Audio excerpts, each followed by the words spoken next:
राज्यातील सिडको, नैना, MMRDA तसंच विविध नगरपालिका आणि महानगरपालिकांच्या अखत्यारीतील असलेल्या परंतु अटी आणि शर्तींचं उल्लंघन झालेल्या शासकीय जमिनी विशेष मोहीम राबवून तातडीनं शासनाच्या स्वतःच्या ताब्यात घ्याव्यात असे आदेश महसूल मंत्री चंद्रशेखर बावनकुळे यांनी दिले आहेत. राज्यातील सर्व वर्ग 2च्या जमिनींची सखोल माहिती घेण्याचे निर्देशही त्यांनी एका उच्चस्तरीय बैठकीत दिले.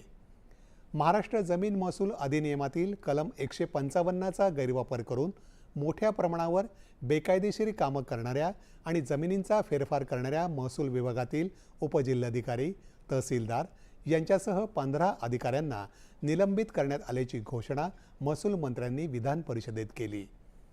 निलंबन करून न थांबता या दोषींवर फौजदारी गुन्हे दाखल केले जातील आणि काहींना सेवेतून बडतर्फ केलं जाईल असा इशाराही महसूल मंत्री बावनकुळे यांनी दिला.